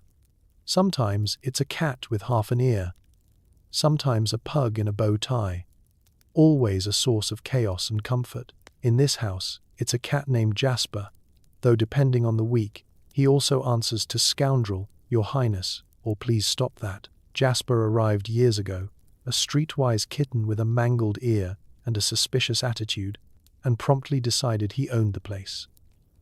He's a fixture now, perched on windowsills, sprawled across freshly laundered towels, or snoring in a sunbeam, with all the regal bearing of a minor duke. Jasper is equal parts tyrant and confidant. He'll accept a scratch behind the ears from the new girl, but swat at anyone who tries to move his designated chair. The madam claims he's good for morale. Nothing says home like a purring cat on your lap, but she's also the first to grumble when Jasper steals a slice of breakfast toast or leaves mysterious paw prints on the parlor piano. The girls tell stories about Jasper, as if he's a living legend. Rose swears he once chased off a would-be burglar, though everyone else remembers it as Jasper running away from a particularly loud broom. Violet insists Jasper brings good luck, unless he's napping on your bed, in which case your stockings will mysteriously vanish. Mabel, meanwhile, is locked in an ongoing battle with the cat over her favorite shawl, which Jasper claims as his own every time she turns her back. The chaos Jasper brings is not to be underestimated. He has a talent for inserting himself into the busiest parts of the house at exactly the wrong moment. Preparing for a health inspection? Jasper's in the laundry basket, scattering clean towels like confetti. Big night in the parlor? Jasper decides to climb the curtains. Trying to impress a high-rolling client? Jasper's busy hacking up a hairball on the velvet chaise. There's a running joke that the house's true madam is the one who purrs, but for all his mischief, Jasper is also a source of deep comfort. When the shift ends and the house is quiet, he'll curl up next to whichever girl seems most in need of a soft head to cry on. He knows when to nuzzle and when to simply keep watch from a distance, green eyes blinking in the lamplight.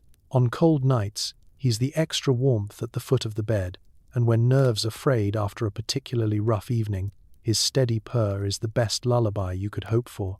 Every so often, there's talk of bringing in a different animal, a dog to guard the door, perhaps, or a parakeet for parlor entertainment.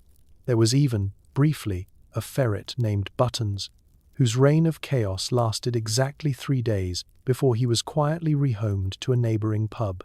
None of them had Jasper's staying power, or his knack for reminding everyone that, for all the human drama, sometimes it's a little fur and a lot of attitude that holds a place together. The clients are split on Jasper's presence. Some adore him, slipping scraps of roast chicken under the table, or claiming his affection is a sign of good fortune. Others, less charmed, spend their visits sneezing or keeping a wary eye on their shoelaces. Jasper takes it all in stride, gracing favored guests with a slow blink and ignoring the rest. In the end, every house needs a mascot, a creature to absorb the secrets, soften the sharpest edges, and remind you to laugh at the absurdity of it all. For all the mischief, shed hair, and stolen breakfasts, Jasper, or whatever mascot rules the roost, is as much a part of the brothel as the velvet sofas or the midnight gin.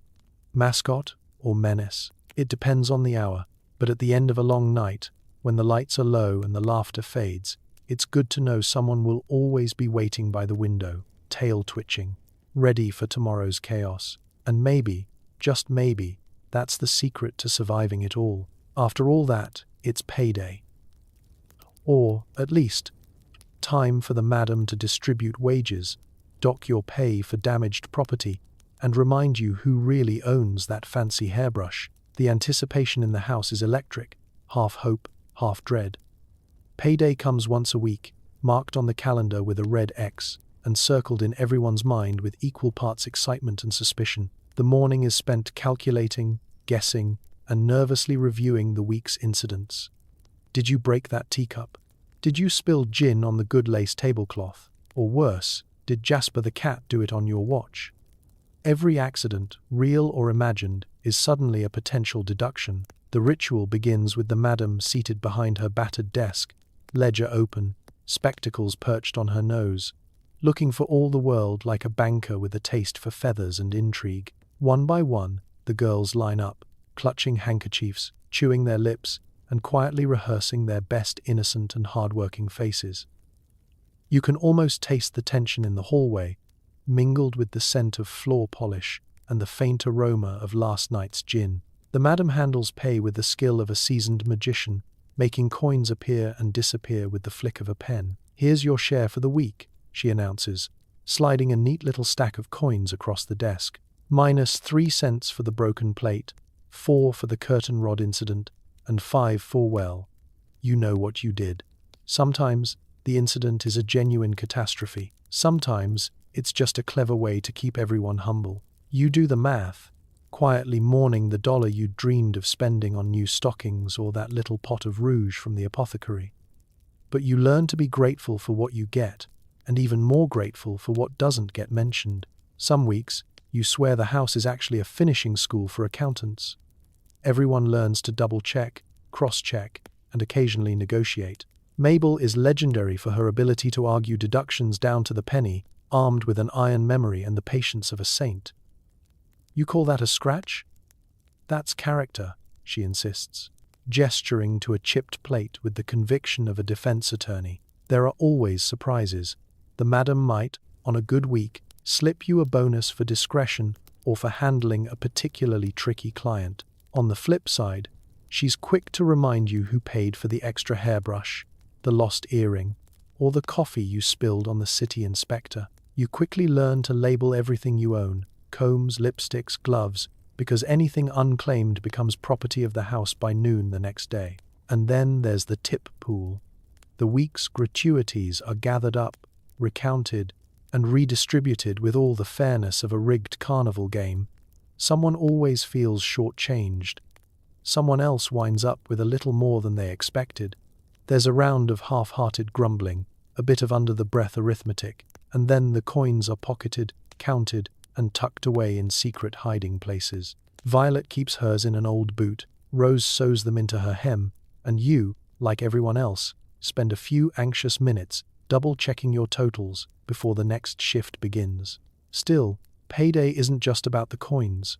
It's about validation, the sense, however fleeting, that the week's work meant something, that you survived the chaos and managed to keep a little extra for yourself. You laugh with your co-workers, compare deductions, and even manage a bit of celebration if someone landed an especially generous client.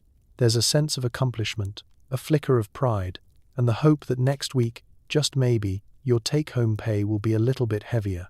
As the house returns to its usual rhythm, coins jingling in pockets and new dreams forming for the week ahead, you realize the real art of payday isn't just getting paid. It's learning to savor every small victory, to smile through every deduction, and to remember that no matter how many pennies are docked for damaged property, nobody can take away the satisfaction of making it through another wild, wonderful week. Some nights, someone gets a letter, a reminder that there's a world outside, full of family, hope, and occasionally, disappointment. For a moment, the whole house gets quiet and pretends not to listen. It usually happens during the lull after dinner, when the parlor is scattered with the remains of supper and the girls are half dozing over their teacups. The doorbell rings, a rare knock at this hour, and the delivery boy, still rubbing sleep from his eyes, hands over a thin envelope marked with a shaky return address or a smudge of hometown dust. Suddenly, everyone perks up. There's a silent choreography to it. The recipient's cheeks flush, someone brings over a chair, and the rest of the house finds something urgent to do that keeps them within earshot. The letter itself is a tiny lifeline, 4 pages, maybe 5, from a mother, a brother, a childhood friend, or, every so often, a sweetheart left behind. Some are neat and careful, written in looping script. Others are hurried, the ink blotched with rain or regret. They smell of faraway kitchens, wind-blown fields, or, sometimes, nothing at all, just the paper and the promise of a world that feels impossibly distant. For a few minutes, the air in the brothel changes. The girls, usually quick with a joke or a cutting remark, soften. Even the madam pauses her rounds, listening from the hallway, pretending to dust a lampshade she already cleaned twice today. There's a hush, heavy and hopeful, as the letter is read, sometimes aloud, sometimes silently, lips moving without sound. If it's good news, the recipient might laugh and read out a funny bit about a cousin's latest romance, or a neighbor's chicken who finally laid an egg. If it's not, there's an unspoken understanding. Someone will make a pot of tea, someone else will offer a shoulder, and no one will ask for details. Rose once received a letter from her little brother, describing in detail the new puppy he'd convinced their mother to adopt. She kept that letter in her pocket for weeks, reading it so often the words began to fade. Violet's letters are always perfumed and sealed with a wax heart, no return address, but everyone knows they're from someone she still misses, even if she won't say his name. Mabel collects her letters in a cigar box under her bed, tied with a piece of blue ribbon. She says it's to keep them safe, but you suspect it's also to keep hope alive. tucked away for days when the parlor feels particularly far from home. Not all letters are happy. Sometimes there's news of illness, or a wedding you couldn't attend, or the passing of someone you swore you'd see again. On those nights, the house draws even closer. The girls sit in silence, hands finding each other beneath the table, and the usual squabbles are set aside. The madam, usually so brisk and businesslike, might offer a late-night stroll in the garden or an extra biscuit from the kitchen. The unspoken rule: sorrow is never born alone, not here. Letters can also spark dreams. News from home makes you remember your own ambitions, a bakery you wanted to open, a school you almost attended, a promise you made to yourself that someday you'd buy a train ticket out of town. You find yourself planning, even if only for a few minutes, a life beyond velvet curtains and midnight stew. But just as quickly, the moment passes. The letter is folded, tucked away in a pocket or under a pillow, and the brothel resumes its usual rhythms: laughter, music, a shouted warning as Jasper the cat attempts to scale the curtains again. Still, for those brief, shining minutes, a piece of the outside world slips in, bringing with it hope, memory, and the gentle ache of everything waiting beyond these walls. Because in a house built on secrets, dreams, and endless improvisation, a letter from home is a precious thing, proof that no matter how wild the night or weary the heart, someone, somewhere, remembers your name. The biggest drama isn't always inside the house. Sometimes it comes knocking, disguised as a vice cop, a street preacher, or the spouse of a regular who's about to become an ex-customer. It always starts with a knock, never a polite one. It's either an urgent pounding that rattles the front window, or a tentative tap-tap, as if the visitor is debating a last-minute retreat. The girls exchange glances. Is it another delivery of bad gin? Or something more interesting? Someone usually peeks through the curtains, careful not to ruffle the lace, and whispers the news through the hallway like a secret recipe. The vice cops are the worst for nerves and the best for stories. Dressed in their official uniforms, they're half pomp, half bluster, and mostly looking for the madam's attention. They arrive with long faces and short patience, determined to enforce the law unless, of course, they find the right envelope in their pocket. The madam greets them with a smile as frosty as last winter's leftovers, always a step ahead, ledger tucked safely out of sight, girls warned to disappear like magicians behind the velvet curtains. There's a little theatre to it, papers shuffled, names mumbled, and after a quiet chat in the back office, the officers usually leave with red faces and just enough dignity to make it down the steps. Then there are the preachers. They come bearing Bibles, pamphlets, and voices trained to reach the farthest balcony. Their speeches are filled with fire and brimstone, delivered with the conviction of men who have never set foot in a house with velvet wallpaper and a cat in the window. The girls nod along, offering cups of tea and asking innocent questions about the afterlife. Some preachers mean well, you suspect. Others are just here for a story to tell on Sunday. The madam listens patiently, then offers a generous donation to the church roof fund, and the preacher leaves, cheeks pink, pockets slightly heavier, and pamphlets left behind for use as emergency kindling. And then, of course, there are the angry wives. These women do not knock, they storm. The front door opens with a bang, and there she stands, hair pinned back with righteous fury, umbrella clenched like a dueling sword, eyes scanning the parlor for one specific coward who is already trying to climb out a back window. The regulars scatter like pigeons before a thunderstorm. The girls offer tea and sympathy, which is occasionally accepted, and the madam steps in with the tact of a seasoned diplomat. She's an expert at redirecting, offering calming words, firm boundaries, and, if needed, the loan of a handkerchief or a handy exit through the kitchen. The house has an emergency plan for all these occasions. There are practiced signals, a cough in the hallway, a specific song played twice on the piano, even a missing shoe at the top of the stairs, to let everyone know it's time to switch from parlor charm to emergency protocol. Everyone moves with practiced ease. Voices drop, doors close quietly, and the chaos becomes a well-rehearsed ballet. Sometimes, the unexpected guests are just lonely souls, lost travelers, confused delivery men, or even Jasper the cat, who takes a particular delight in tripping up visiting authority figures. But more often, it's the human drama that makes the heart race and the stories flow. When the coast is clear, the house exhales, laughter bubbles up, and the parlor returns to its usual blend of mischief and survival. In a place where routine is everything, it's the surprises that keep you on your toes. Cops, preachers, angry wives, they come and go, each one leaving a new legend behind, a story to be told over midnight, cake, or the next morning's cleanup. You learn to expect the unexpected, to keep your wits sharp, and always, always know where the back door is.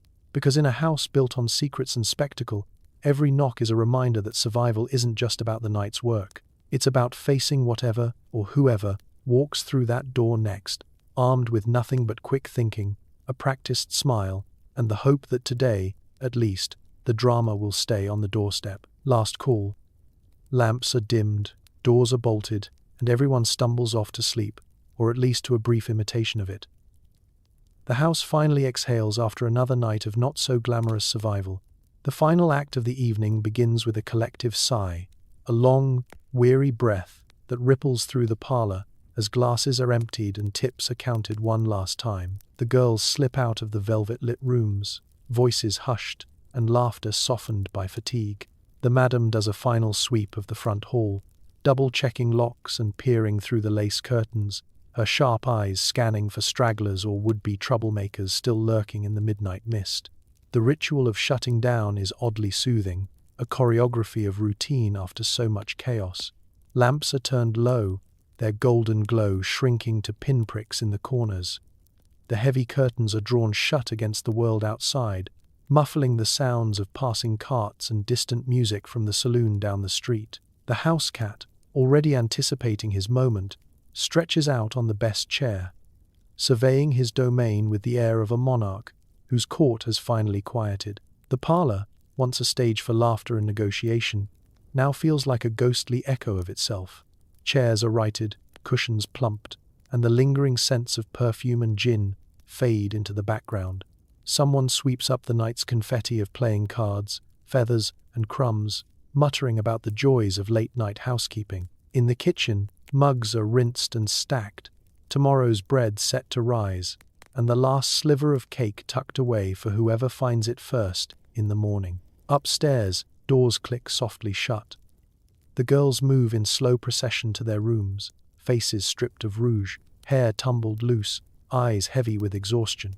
The unspoken competition for the first spot in the communal bathroom has already begun, a race only for the truly desperate. Everyone else settles for a quick splash of water, a perfunctory prayer that tomorrow's clients will be kinder, and a half-hearted search for that missing hairpin. In those final moments before sleep, the house feels almost tender, fragile, but safe. Hushed voices drift down the hallways, goodnights, last-minute gossip, and the gentle clink of coins hidden in secret places. Some girls write letters home by candlelight, their words trailing off as their eyelids grow heavy. Others curl up with novels or newspaper clippings, borrowed dreams to carry them through the brief and restless dark. For a few precious minutes, the only sounds are the tick of the hallway clock, the low purr of Jasper the cat, and the sighs of bodies surrendering to battered mattresses. You take a moment to stretch out your aching feet, grateful that for once, no one's knocking at the door, and the street outside is quiet. Even the madam allows herself a moment of softness, pausing at each door just long enough to reassure herself that everyone's made it through another night. And then, sleep. Not the deep, unbroken kind, but the fitful rest of those who know dawn brings another round of costumes and compromise. You dream of quieter places, fields, rivers, home, or sometimes of nothing at all. Still, there's comfort in this exhausted routine, the knowledge that, however battered, the house stands, and so do you. Closing time isn't just the end of a shift. It's the promise that, come morning, the stage will be set anew. The stories will continue, and survival, though never easy, will always be a little bit easier when shared. And as the lamps finally go dark and the house slips into silence, you find a kind of peace, tucked away in the quiet company of those who know just what it means to make it through another night. Because here, In this battered but unbroken house, every ending is really just the beginning of tomorrow's tale. When you finally crawl into bed, it's with ringing ears, sore feet, and a head full of secrets. Sleep comes late, if at all, haunted by the clink of coins, the whisper of lace, and the suspicion that tomorrow, it all starts again. Your room is barely more than a closet, tucked under the eaves or squeezed between two larger suites. The wallpaper peels in patterns you swear are sending coded messages. The bed is narrow, but after a shift like this, it feels like a cloud, or at least a lumpy, creaking imitation of one. You kick off your shoes, marveling at the number of pins, ribbons, and mysterious bits of confetti that tumble out with them. Somewhere in the distance, the house cat finishes his nightly rounds, giving one last victorious yowl before claiming the warmest patch on your windowsill. You change into your nightgown by lamplight, rubbing aching arches and wishing you'd pocketed that last peppermint. The makeup comes off in smudgy streaks, rouge, powder, and whatever mysterious substance Violet swore would make your cheeks positively luminous. Your face in the mirror is a roadmap of the night. Laughter lines, a faint bruise from bumping into the piano, and tired eyes that flicker with stories you'll never tell. The house is never truly silent. Even after the last lamp is blown out, it breathes and murmurs. A stair creaks as someone returns from a midnight errand.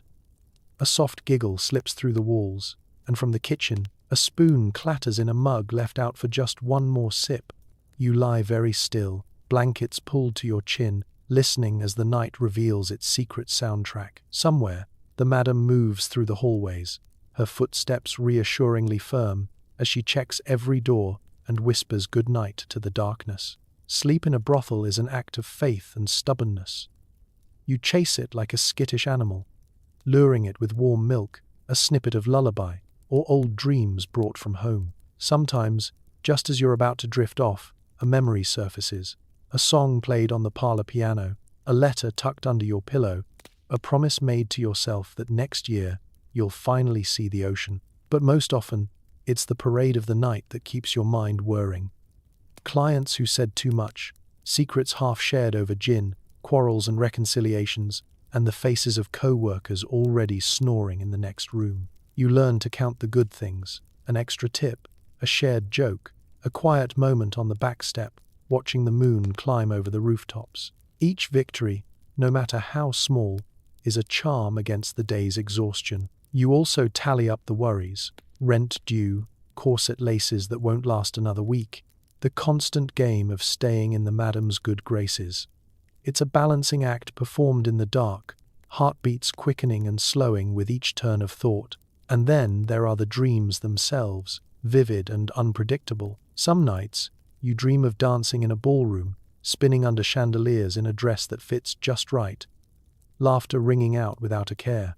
Other nights, your dreams are stranger, running through the house chased by the house cat in a top hat, the furniture whispering your secrets, or being handed a stack of coins that melts to dust the moment you close your fingers around it.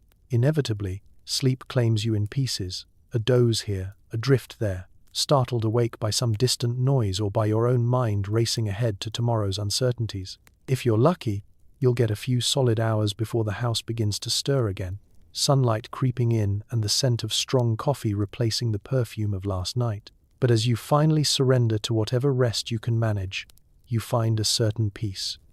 You survived another night. Your secrets are safe, for now. Your feet are off the ground, and outside your window, the world is quiet.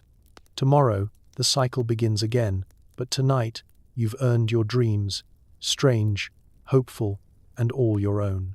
Once a week, if you're lucky, it's time to tackle Mount Laundry. Picture yourself elbow-deep in tepid water, fighting a never-ending war against lipstick stains, spilled gin, and the unique challenge of removing shoe polish from lace underwear. The house might promise fresh linens nightly, but really, you're just hoping the wind blows the right direction so the whole street doesn't know your business. Laundry day always begins with a sense of collective dread. There's no glamorous way to haul baskets of linens down rickety stairs, and certainly no elegant method for sorting through a pile that includes everything from stockings to tablecloths to a single, mysterious sock with no known owner. You and the other girls trade glances over the laundry mountain, silently calculating who'll accidentally slip away before the real work starts. The house washroom is a place where optimism goes to die. 2 tin tubs, a cranky mangle, and a shelf of lye soap that's nearly as harsh on your hands as the madam's opinion of chipped teacups. The air is thick with steam, and the scent of lavender, an ambitious attempt to mask the more authentic aromas of sweat, spilled spirits, and the lingering ghost of last week's stew. Scrubbing is a full-body workout. Shirts are soaked, sheets are slapped against washboards, and everyone has their own secret formula for stain removal. Mabel insists that salt and vinegar will get out even the toughest lipstick, while Rose swears by a dash of gin for good luck. The gin, you notice, always seems to vanish before making it to the laundry tub. You try not to question the origins of certain stains, focusing instead on rhythm. Scrub, rinse, wring, repeat. There are hazards, of course. Buttons pop off and vanish into the suds. Ribbons unravel. And occasionally you discover a secret note or forgotten tip in a pocket. A small reward for your suffering. Or a cause for a second round of gossip. The water quickly turns a murky shade of regret, and the only thing that gets cleaner is your sense of humility. Rinsing is a team effort. You pass items down the line, each girl dunking, wringing, and finally hanging everything on the line in the backyard, where the neighborhood can, and does, take note. There's always the worry that a gust of wind will send a corset or two flying over the fence and into Mrs. Hargrove's prize-winning dahlias, resulting in a sternly worded letter and an impromptu house meeting on public decency. Hanging out the wash is a time for stories and jokes, the kind that help distract you from frozen fingers and aching backs. You trade news from the street, debate the best method for folding pillowcases, and share whispered secrets about who left the biggest stain and why. The sun, when it bothers to shine, feels like a small blessing, especially when it means the sheets will dry before the evening shift starts. Inevitably, there's a mishap. Someone drops a petticoat in the mud. Someone else discovers that her favorite stocking now boasts a charming, if unintentional, polka dot pattern courtesy of a runaway ink pen. The house cat wanders by, eyeing the laundry basket with criminal intent, and you brace yourself for a chase that ends with half the clean linens in the dirt. But by midday, the worst is over. The lines are heavy with flapping victory banners, the washtub has been emptied of its last, grimiest load, and everyone's hands are wrinkled and pink. There's a certain pride in seeing the sheets flutter clean in the breeze, a reward for all the scrubbing and swearing. You gather your things, shake out the final pillowcase, and exchange exhausted smiles with the others. Laundry day is never easy, never glamorous, and never truly finished. But as you trudge back inside, arms full of sun-warmed sheets, you know you've survived another weekly battle. In a house where chaos is the only constant, there's something quietly heroic in getting even a single towel clean. And tomorrow, when you slip between those fresh linens, you'll sleep just a little bit better, at least until the stains start piling up again. Protection in the brothel is a team effort, assuming you count the part-time bouncer, who moonlights as a barbershop singer, and the city cop who only stops by for inspections when his wallet's feeling light. If something goes sideways, you'll see just how fast a guy in a too-tight vest can trip over a spittoon while trying to look intimidating. The illusion of security in a 1900s brothel is built on a rotating cast of characters, each with their own brand of bravado. The doorman, for instance, is less guardian of the threshold and more local enthusiast with a handlebar mustache. He's stationed out front, rain or shine, raincoat buttoned up over suspenders, and a wool cap pulled low. His main skills are spotting trouble from half a block away and telling stories about the time he once met Bat Masterson. You're pretty sure he's never actually stopped a fight, but he can identify the best pie in 3 counties.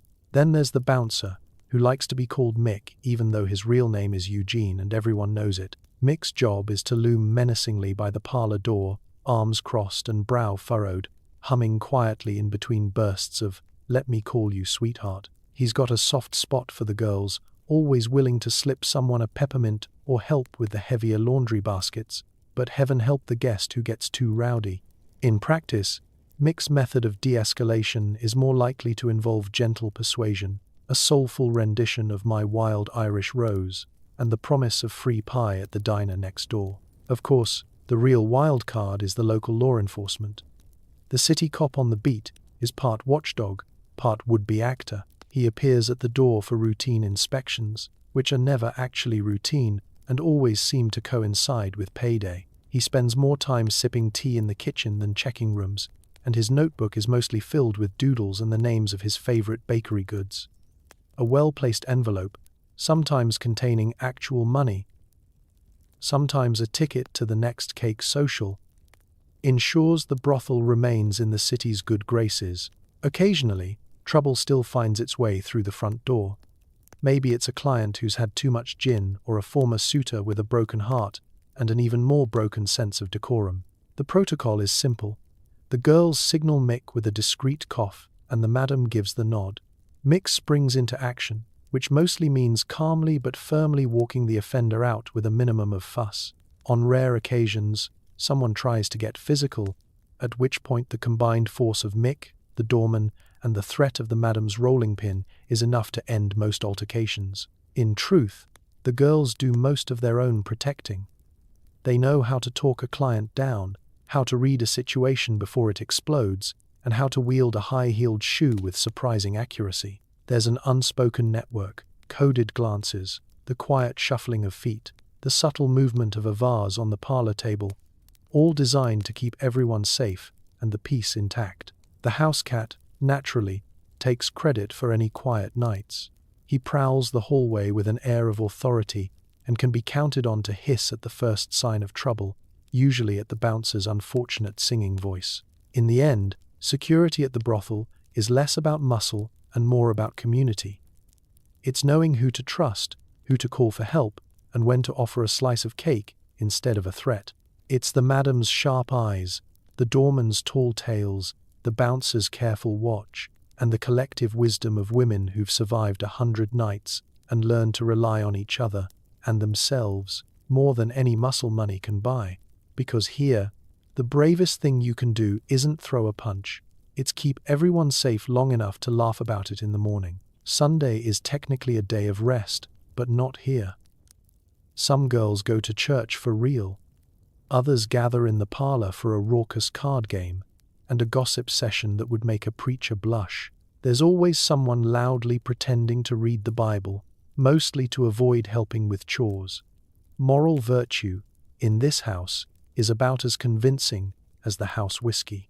Sunday mornings start with a different kind of bustle.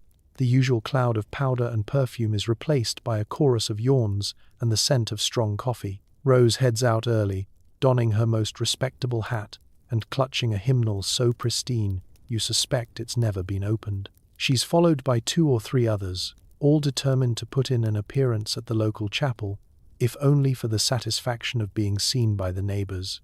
Back at the house, those left behind find their own version of sanctuary. The parlor transforms into a makeshift den of iniquity, minus the clients, plus a surplus of playing cards and not-so-subtle cheating.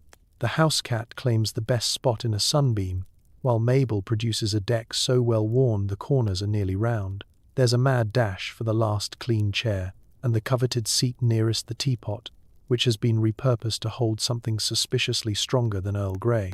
Poker is the game of the day, and everyone plays by their own rules. Chores are conveniently forgotten, and the madam, who claims she's doing inventory, hovers in the doorway, occasionally tossing in a reminder about the afternoon's dusting. But no one is listening. Violet is already plotting her strategy, which involves bluffing with the confidence of a riverboat gambler and the subtlety of a parade. Rose's stand-in, meanwhile, recites psalms at random intervals, hoping to confuse everyone into folding early. It isn't long before the conversation drifts into gossip territory. Who wore what to church, who was seen with whom at the market, and who managed to snag an extra slice of pie at last night's dinner. No topic is off limits.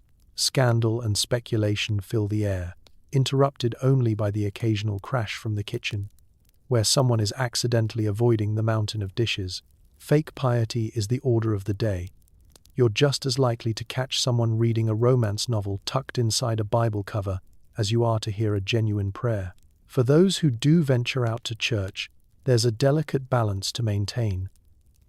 Sit too close to the front, and you'll be the subject of whispered conversations all week. Sit too far back, and the madam will accuse you of dodging the Lord and the neighbors. The girls trade stories later about the preacher's latest sermon.